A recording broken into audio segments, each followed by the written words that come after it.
My name is Mike Peterson. I am the host of the Underdog podcast, and today I have the honor and privilege to introduce you to my good friend Aaron Qualls. Aaron Qualls is someone of substantial character that I've known for quite some time now. He's not only an amazing friend to me and a friend to everybody else that he's around, he's an extremely great encourager. He's a coach, he's a dad, he's got some amazing daughters. He's a fantastic husband, and that's actually not from his own voice, that's from his wife's voice. And he also happens to own an insurance agency helping people insure what they value most as well, but also to make sure that people have the right coverage at the right time when they need it. And I'm just really honored to have him here, not only as a friend, but as a podcast guest. And he's truly inspirational. So, with that, why don't you introduce yourself, Aaron? Thanks, Mike. Glad to be here. I don't know what else to say on top of what you just said. I mean, kind of touched on the high points, which is the most important. I'm a husband, father, I'm a business owner, but I kind of look at them in that order. That's kind of where we Yeah, stand. yeah, and a man of God too. That's Yeah. probably the most important thing I could have said. But yeah, all right. Well, let's just jump right in. So just real quick, kind of starting out at the beginning of your career, you haven't always been in insurance. So tell us a little bit about your early careers and what struggles you had in order to, as it sounds like, and please add this for our audience. Some of the stuff that you went through wasn't normal for many people who are just have a career, show up and do the 9 to 5. Yeah. So early on, right out of high school, I tried the college thing. It really wasn't my gig. I was going to school and working multiple jobs, and so I jumped into the workforce. I worked for Winco Foods for 12 and a half years. Age 20, about a year before I got married, I at least knew I needed some sort of stable income before I got married or took that full leap. Worked at Winco Foods, like I said, 12 and a half years. It's a great job, good benefits, good pay, but there was always a ceiling in that job, and I always knew I was meant for more and meant to do bigger and greater things, and kind of just I use it as a stepping stone to kind of catapult me to where I am today, because I've always believed in hard work. I've had hard work instilled in me by my parents. My dad worked extremely hard. A job in Portland, he'd wake up at 3 in the morning and drive to Portland and work a full day, and then drive home early enough to hopefully beat that Portland traffic back to Salem. He did that for 20 plus years, I think, is commuting daily, 5, 6, sometimes 6 days a week to Portland. Between him and my pop, I learned that hard work ethic of grinding it out every day and doing what you have to support your family. And my papa was in the same industry I was in. He was in the grocery industry. Worked for, it used to be called Cash and Carry. Now it's called, I think, something else, US Chef Store or something. But I don't know if you guys remember Cash and Carry. But it used to be just for like business owners. But he did that for a number of years, and so I have a couple great role models on how to just work hard. They worked hard in a job, and I did too. But I saw very quickly that, and I'm not knocking jobs, but that wasn't the way to get me to where I wanted to be, or the goals I had in life for myself and my family. Sure, yeah. So when did you notice that you were different, or that the job that you had currently, regardless of if it was Winco or the career that you were in, where that wasn't gonna fulfill this dream or this passion or something that you were looking for, and maybe you didn't know that, maybe you didn't have a clear idea of what that was, but how did that feel to have this kind of inner turmoil?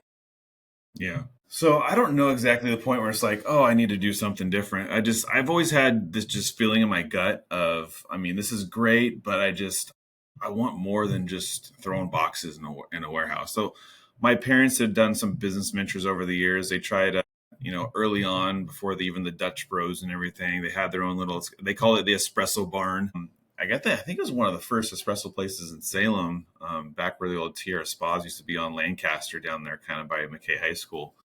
But just watching them do stuff like that, and then food carts, at like festivals and stuff, and we'd go with them and we work, and maybe that's when I got ingrained of just kind of going out and creating my own thing and creating success. And it's jobs are great and jobs serve a purpose, but I had to feel I had a higher calling just to do more, to create my own. And now being in business for almost 10 years now, I'm probably would be the worst employee ever because you probably know as being a business owner, right?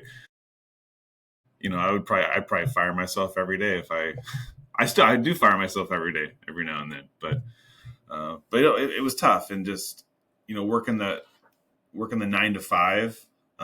I just wanted more, and so I was looking for avenues. I didn't know where I was going to find it. I said I don't have a college degree, so most opportunities I looked at, they wanted some form of education, and I just kind of fell into insurance by happenstance, where I took some tests and got licensed, and they weren't necessarily at the time requiring a college education. They do more nowadays.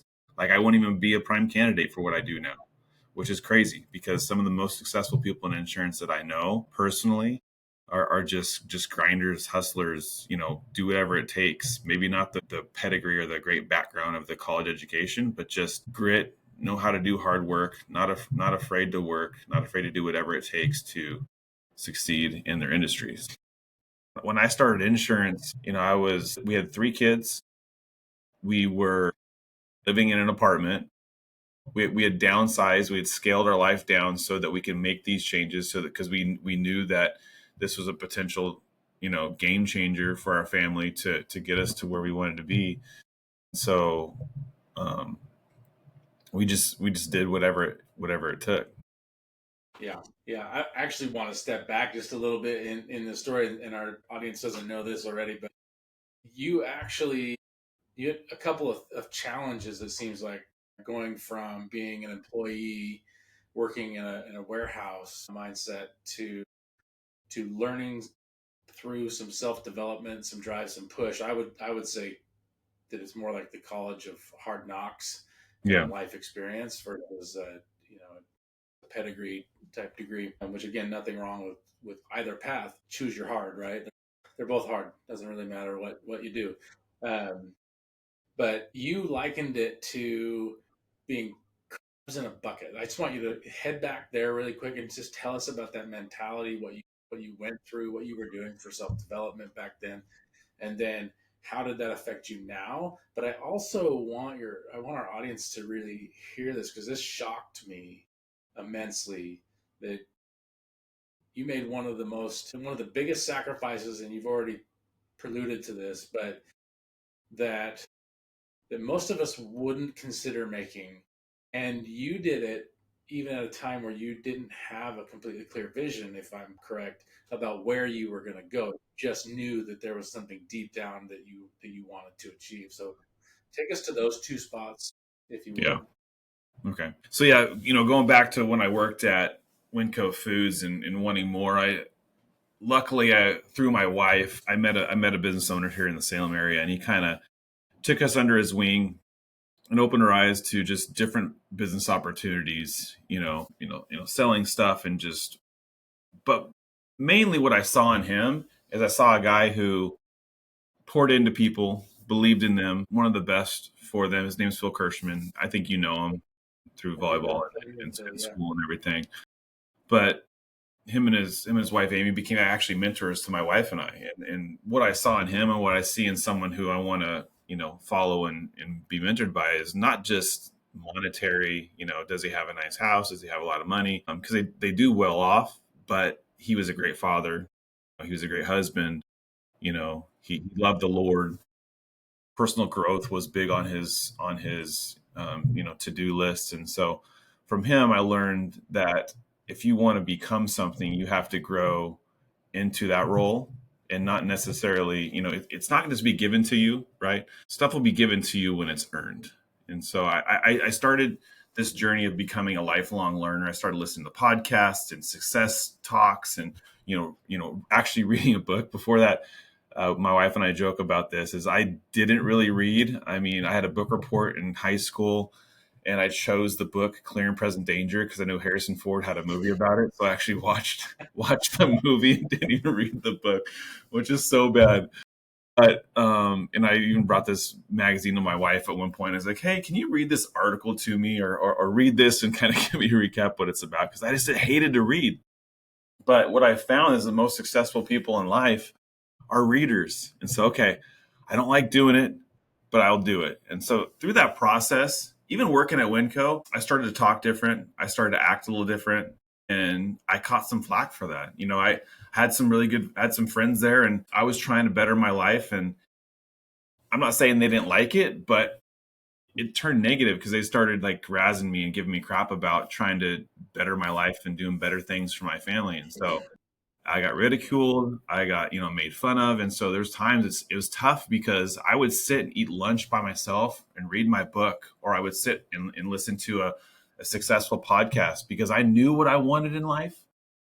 You know, Right. maybe they felt like if I would have jumped out, we talk about the crabs in the bucket, right? You put crabs in the bucket, they just try to pull you back in, and because they don't want you maybe to expose what they're not doing with their life. And so what I noticed is when I started getting around people of success, people who are moving in the direction I want to move, I mean, amazing things happens. Just growth. I've become a lifelong learner since then. I'm always learning. You've never learned as much as you possibly can. You never should stop learning. And the most successful people tell you that they never stop learning. You can learn something new every day, and go into every situation like, what's the one or two or three nuggets I'm going to get out of this, whether I think it's a necessary meeting or not. It's like, what is the one thing I can pull out of this to make sure I'm taking full advantage of every moment in my life. And so those are some tough times. I shed some tears, and it was tough because people I thought my friends turned out to not necessarily be my friends. And so people kind of show their true colors, and I love them. People in your life are with you for a season, a reason, or a lifetime. And those lifetime friends, few and far between. Even today, I have maybe 2 to 5, I would say, close friends. I keep my circle very small on purpose because I'm looking to be friends with and get around people who have my same mindset, who have huge goals and dreams and want to move in a positive direction. And if you're not, I'll love you, but I can't afford to spend my time and have you potentially bring me down or bring me into a negative state, because I do that enough on my own. I mean, we are our own worst critics. Literally. Yeah, that shocks me with Yeah. you. I Yeah. mean, I that is my biggest struggle.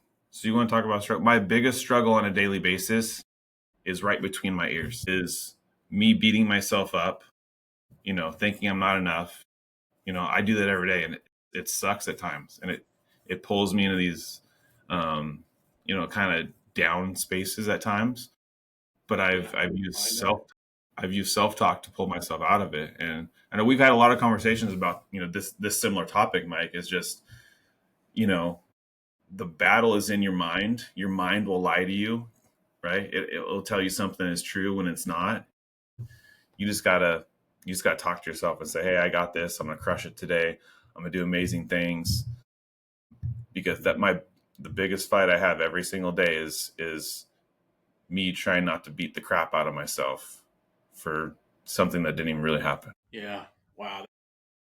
I agree wholeheartedly. I mean, that is the hardest struggle that I have even now. I mean, and you know, the audience again doesn't know this part about it, but we went on a hike once. It was probably the most grueling experience of my entire life, and if I never see a manzanita bush again, it would be too soon. Mike, Um, that trip was awesome, Mike. yeah, that trip, and see, Two that's the different, thing I learned, and yeah, that's the thing I learned from you is that you had this flip of perspective where when my body was worn out and exhausted, and I was dragging myself through the woods to get out of this, it was supposed to be a 3 day hike that was 8 hours of hell, and but it was perfect. Now your mindset never really slipped. And I mean, now it sounds like maybe there was some internal dialogue, but you were like, no, I'm not going to listen to that voice. This is awesome. This is great. Like, what an adventure I'm on.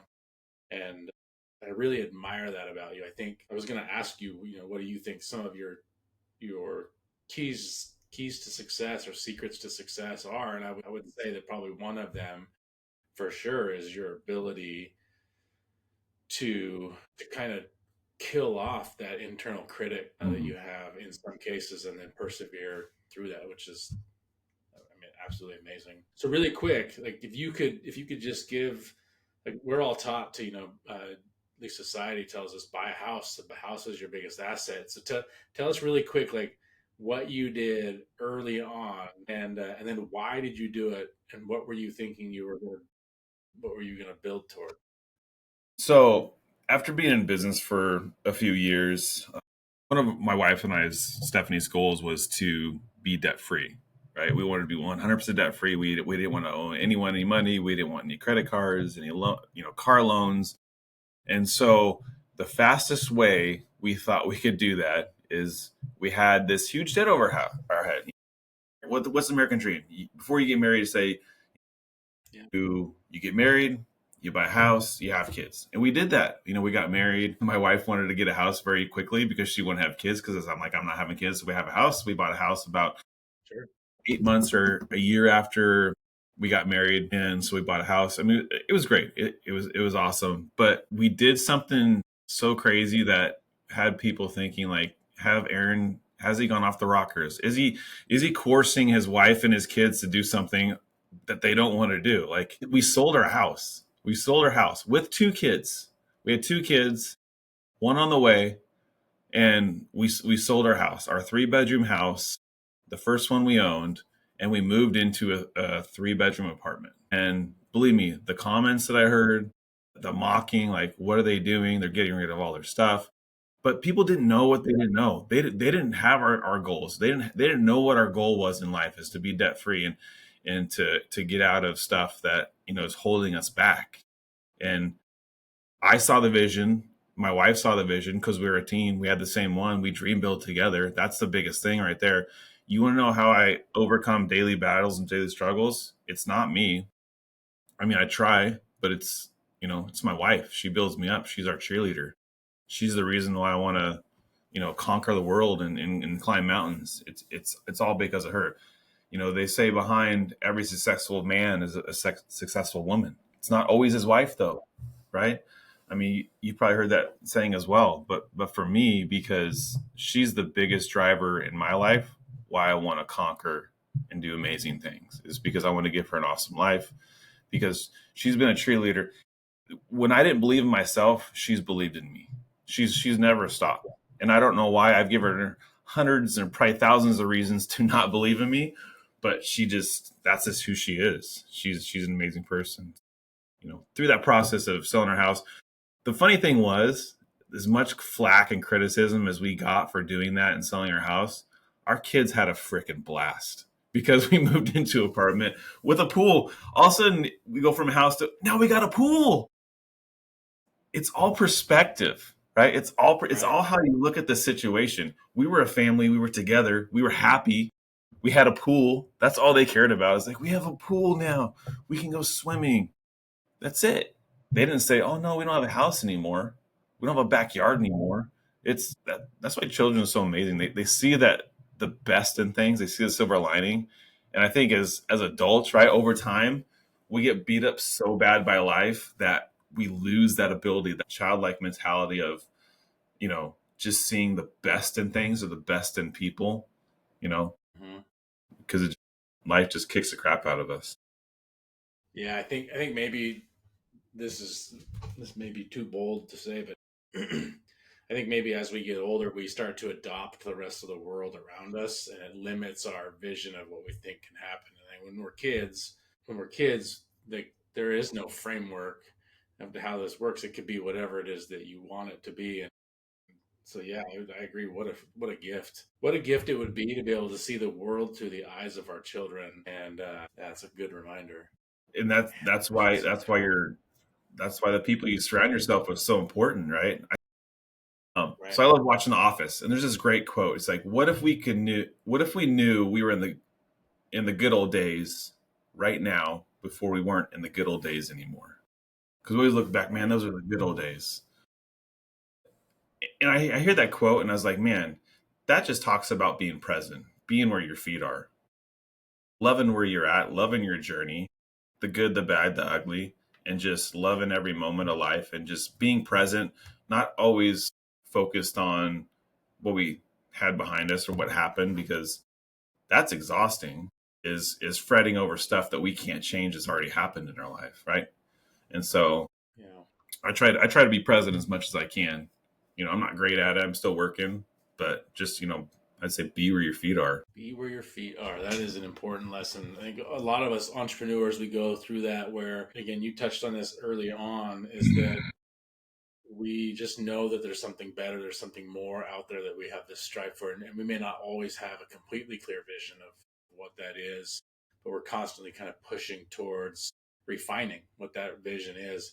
And so at what point in your career, so here you are, you newly married, you bought a house, you sold the house. I'm sure her parents were wondering, like, did he just kidnap, like, hoodwink our daughter, like, did all this crazy stuff. I can only imagine what Thanksgiving dinner was like for a little while. And so you went from that. You're working at the Winco warehouse. You you know, Phil Kirschman saw something amazing in you and kind of took you under his wing and did some mentorship, and you started to climb out. So here you are fighting against the norms of our society, but then also fighting against what you thought was friendships, and having to leave those people behind. And that's painful. We all, like, I think we have that as entrepreneurs. We're a weird group of people. We can't just go down the road and talk to somebody who's working a 9 to 5 and have them understand the struggle that we're going through on a daily basis. I think that's one reason why I think that entrepreneurship is a lonely road in some senses. Um, but it sounds like you had an amazing support system. You've obviously got faith in your back pocket all the time. So that's huge. You've got this ability to wrangle wrangle your brain. You said the biggest fight you have each day is in between your ears. And so, is that something that you picked up through sports or coaching? Was this something you picked up during the MLM years, the reading? Yeah. Where do you think that came from?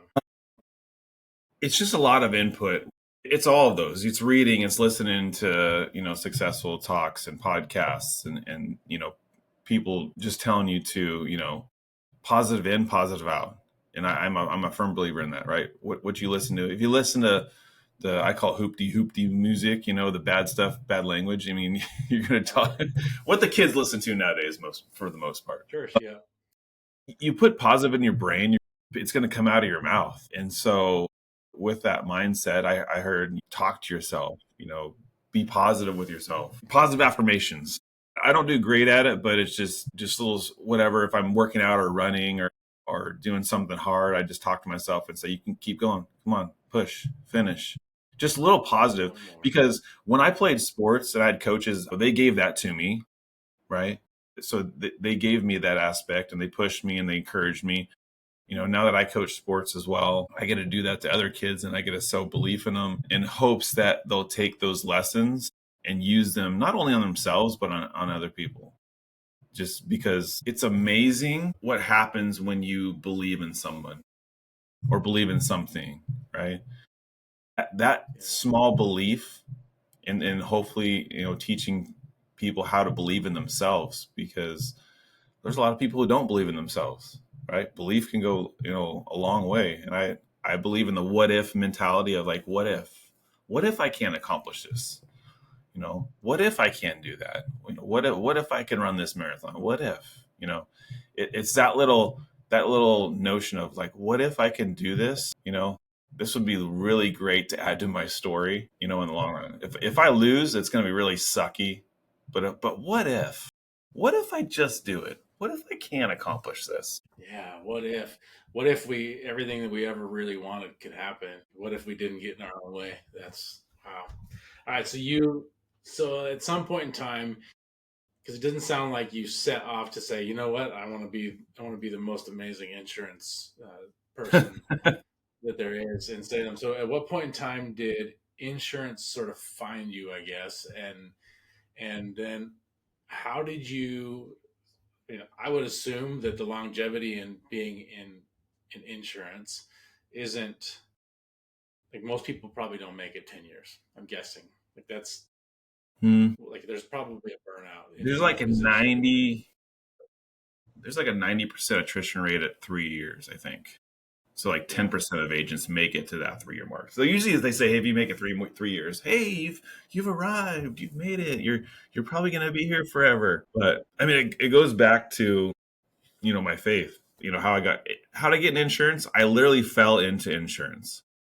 My wife and I prayed for years and years and years when we were at Winco, and like, hey, bring some opportunity into our life, bring something in our life that we could, better our family, get to where we want to go. And I got roped into coaching a softball team for my daughter when she was 10 years old. I was going to be an assistant coach and just help out. And I got a phone call and it said, hey, we have too many kids and not enough coaches. I need you to be a head coach. I was like, okay, sure, let's do it. And I've coached for a number of years. I coached, high school basketball mainly up until that point, and then I was transitioning to my first softball gig.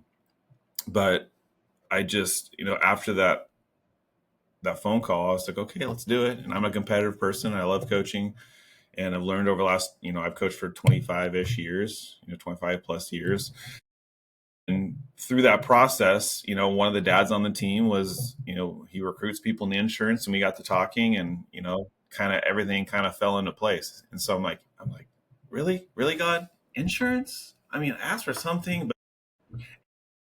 it's funny how that happens. But then I'm thinking, okay, well, I prayed for an opportunity.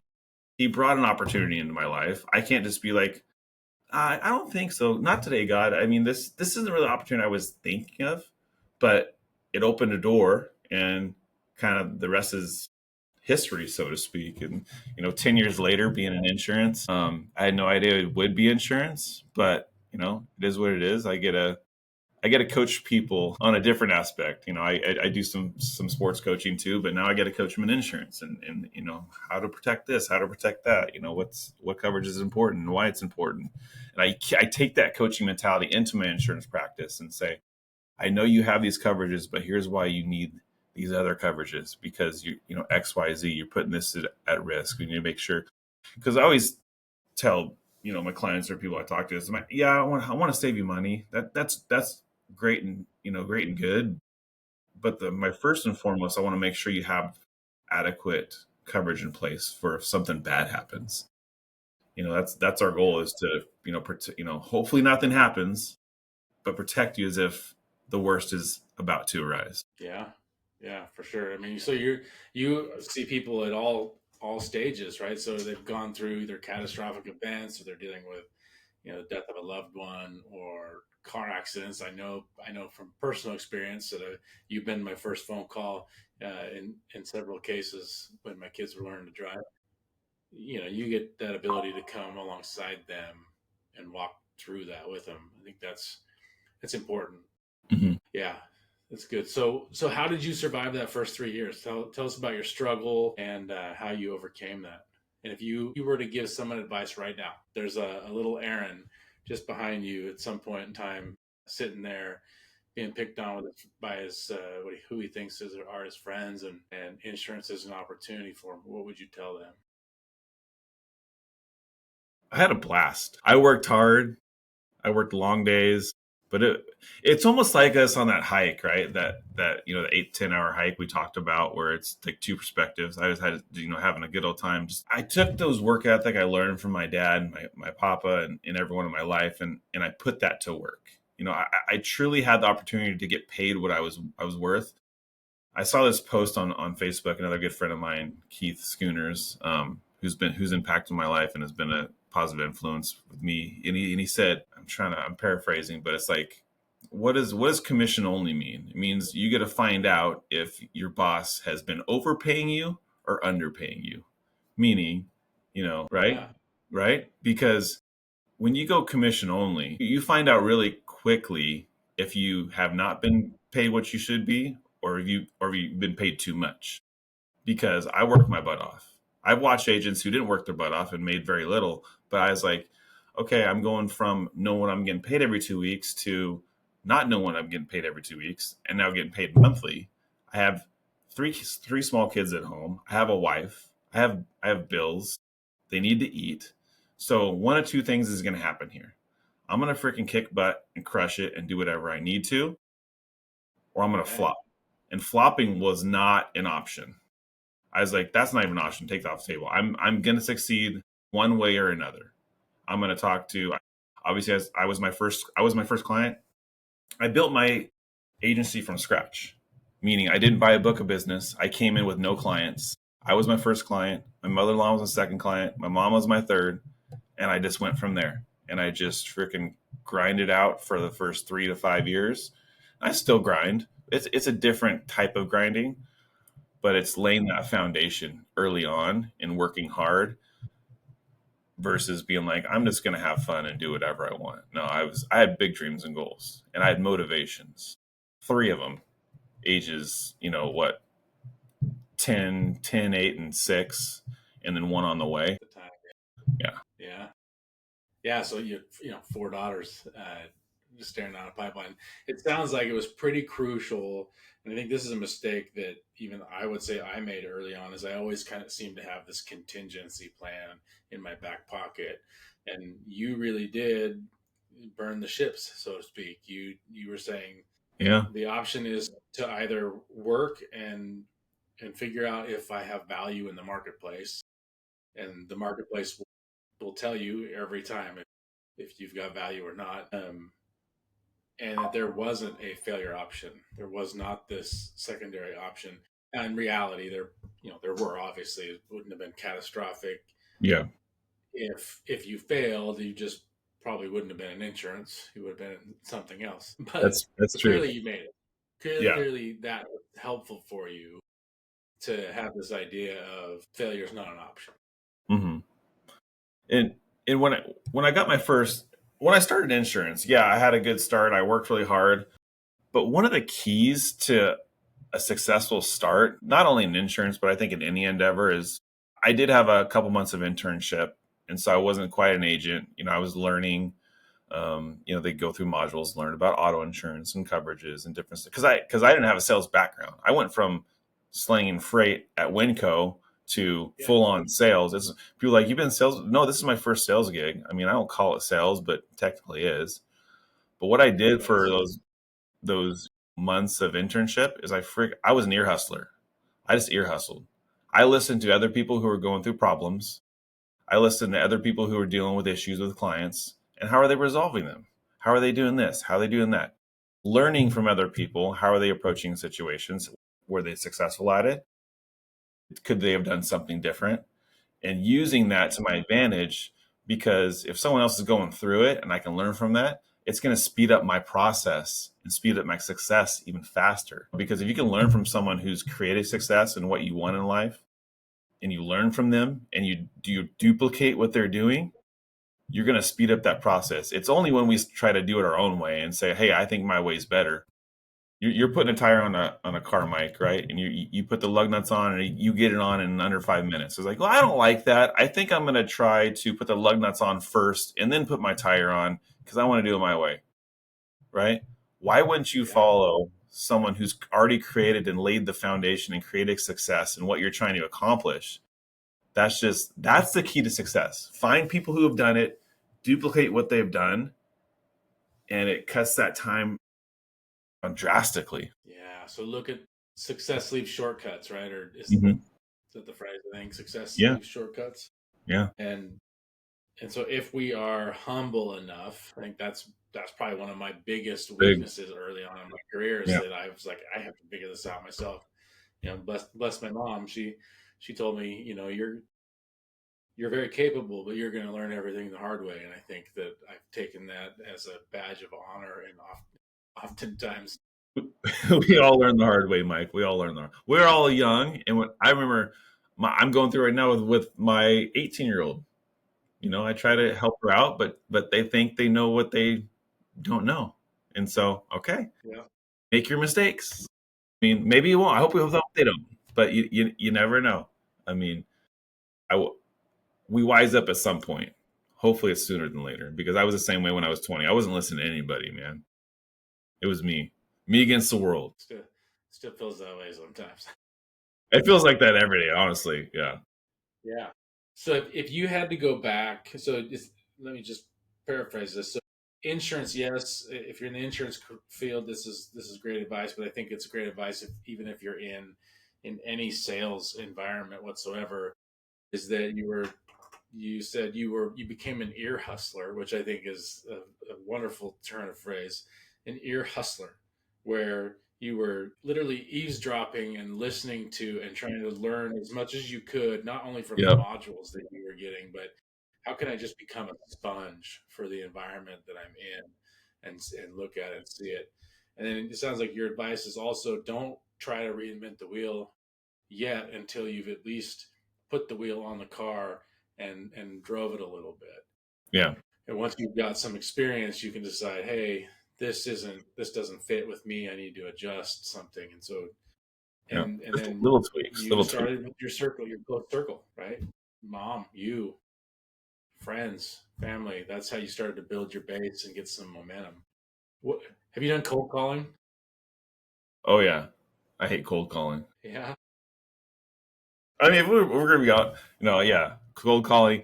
I've done it. I still do it, uh, but I prefer warm introductions. Yeah. Yeah. How Me I've built too. my business is I mean, obviously everyone. Some people are great at cold calling. It's just I don't know.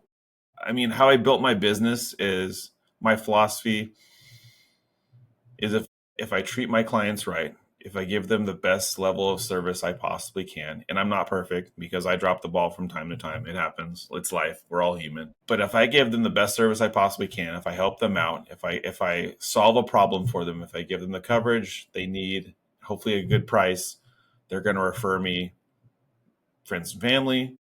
And it's kind of been the case. And so my that's how my business has grown over the last 10 years is organically. I mean, yes I prospect and I go out and I make those phone calls, but for the most part my business has grown organically where people just refer people in, which I'm totally blessed for.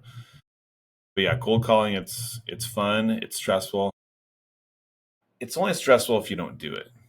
Because the first couple calls you're like, oh, this sucks. And then third call, oh, it's not so bad. And you kind of find a groove, right? And you're like, hey, how you doing? Aaron Qualls here. I'm just reaching out on the information you requested. And you kind of fall in this groove, but it's yeah. I have a Yeah. love What here.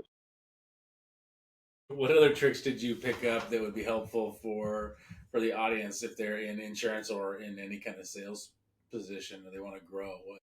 What advice do you have for them? Any tricks? Yeah. Find a mentor. I mean, that's the biggest thing. Find a mentor, find someone who's gone before you, a seasoned agent or whatever business you're in, find someone in your industry who's created success and do whatever you can to get around them. Work your butt off, hang out at places they're hanging out with. Whether you're hanging out with them or not, maybe you just, you know, scooch up next to them in a bar and you're just sitting there and hanging out. You never know. They might turn and say, "Hey, how you doing?" But find mentors. Yeah. Yeah. Find a mentor. That's a great advice. Again, one of the things that I think I took way too long is to find a group of people that were ahead of me that I could learn from and really surround myself with some, you know, Mhm. sharp, smart, successful people. And that's made a tremendous amount of a difference. Also, obviously having some good friends like you got, you that help me push Yeah. when I'm grumbling or fighting in running between my ears, running like you said. mates. That one too. Yeah, I forgot about that. So early on in my career, we had quite a few agents in our agency because we were in like all in the same agency. We were all our own business owners, but there's a bunch of different agents, and it was almost like a competition, like a healthy competition, to where I want to beat him, he wants to beat me, right? Rising tide raises all ships. So that helps as well, and then just being a master of your craft, learning whatever you can about what you're doing and just become the best version, knowing in and out what you're selling, why you're selling it.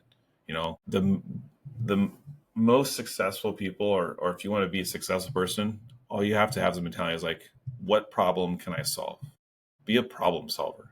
If you solve someone's problems, right, it's going to make you some money. Doesn't I mean it does depends on what problem it is. On how if it's a bigger problem, you're going to make more money. You know, just be that, and that's my mentality. Just be a problem solver. How can I solve this problem for this person? How can I help them? You know, with what they need. Yeah. Yeah. How do I provide value? Value. Sometimes that value, sometimes we don't get paid for all that value, at least initially. Would that be something you would think too, that it eventually comes full circle if you're open to it?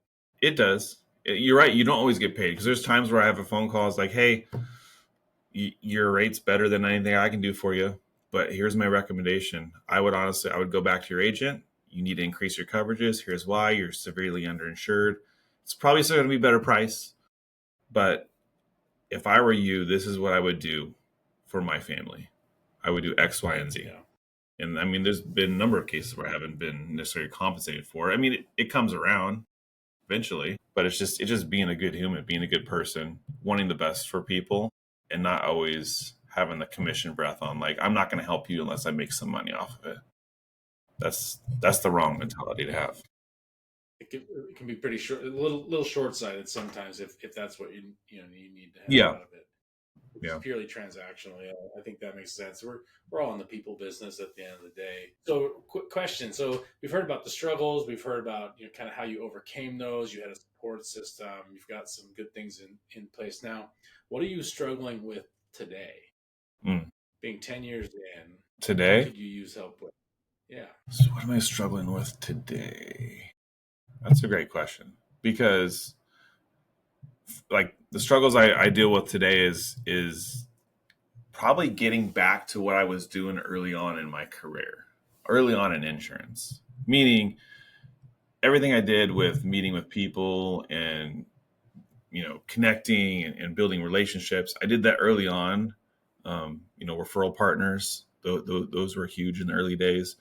And as you get more in your career, you can kind of fall in the trap of getting into like management mode almost. Working, you know, in the business, not necessarily on the business. And so getting back to those early roots of how can I create a great, huge agency? How can I because my goal is to have, people working for me, give them a great space to work, giving people jobs. And so getting back to the legwork of, just grinding every day and just that. And it's not easy, grinding hard for 3 to 5 years and then kind of you take your foot off the gas pedal a little bit because maybe, my family needed me. So I took you know, my foot off the gas a little bit, spend more time with the family, which I'm blessed to be able to do that. That's a blessing because I felt like I've earned that. But getting For back to it, sure. and say, okay, kids are getting older. How can I push myself harder and further than I possibly can, and get back to those roots? Because it's not always easy to switch. You know, it can be, but it takes some time to get back to that. But just restarting and getting back to the roots of what I grew and built my business on early on. Yeah. So maybe there's never this aha moment of where I've arrived, but it's just sometimes doing the same things that we did when we first started is continuing to Yeah. chop wood, carry water, so to speak. Yeah. Yeah. What would you say was something that you maybe underestimated at the time, or was a huge struggle that has now become your biggest advantage? Something I underestimated at the time, but it's become an advantage. And you're pulling out all these good, hard questions for me today, Mike. We don't go soft here for sure. I know. That's a good one. I don't know. It's hard for me to pinpoint something just really because when I first started, I just put my head down and just ran. Just put my head down and said, okay, God, I don't know where these policies are going to come from. I don't know where I'm going to find clients, but you brought this opportunity into my life, and it's my belief that He's not going to bring something to you unless He's going to take you through it. And so I was like, okay, here we go. Here's another day. And there's some days where I would throw 3 folders on my counter. I was like, I'm going to find 3 new clients today. I don't know where they are, but somehow I would fill every folder I put on my table. The days a few days later, I throw 2 on there and then find 2 clients that day. I guess the biggest thing early on is I'm a super competitive person, and this probably could be one thing is I I hate losing clients. I do not like losing clients, but I have found that it's kind of a almost revolving door in the sense like clients, they come and they go. It's a part of the business, you know, and not getting in the headspace of necessarily I fight for my clients, but if someone wants to leave or they feel like they found a better opportunity, great. If it doesn't work out, if things aren't what you seem, we're always here to help. But learning that you can't help everybody. You can't even help people that don't want to help themselves. And so finding the right fit for you, finding the people that you want in your life that align with your values, your core values, what you believe and who you are, I believe you're going to have a far happier life than trying to force a subject and say, I want anyone and everyone. No, you're looking for the right person, the right client, the right people to be in your life. And if you do that, you have a much happier life. You'll be more fulfilled, and it won't be as stressful because, it's the 80-20 rule. There's 20% of those clients that take up 80% of your time. They're probably not your top 20% either, you know?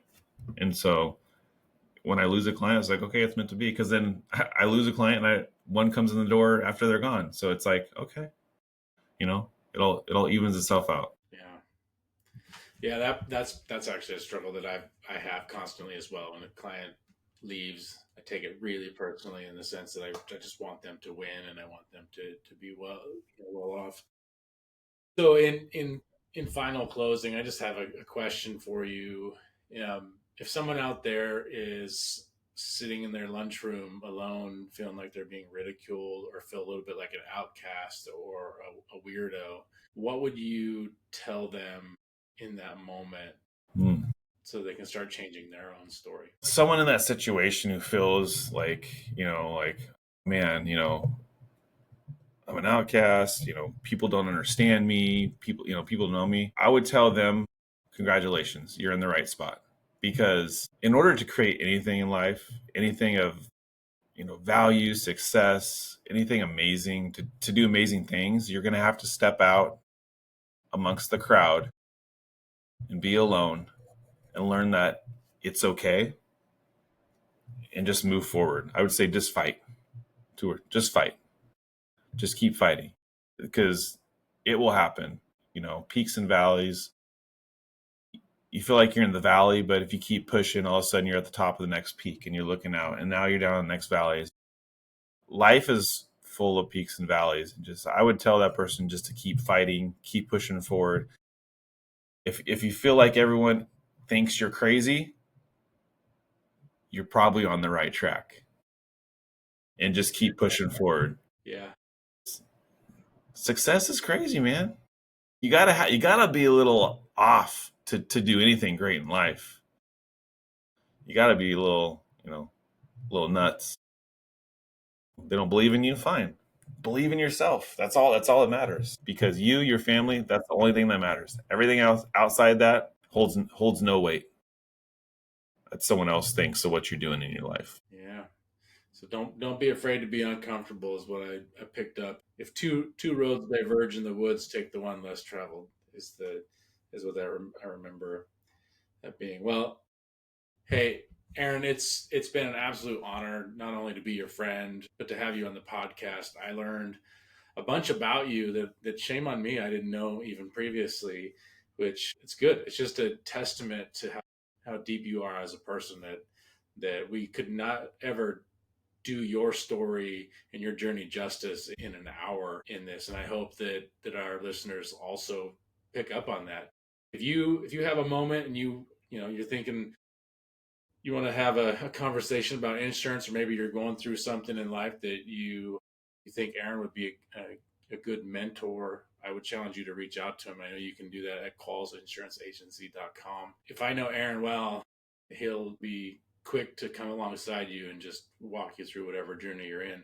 But also, he does have some amazing connections in the insurance world too. So he probably can save you money and make sure you're well covered. So it's been an honor, Aaron. Thanks for having me, Mike. Appreciate it. Yeah. All right, underdogs, get out there and kick butt.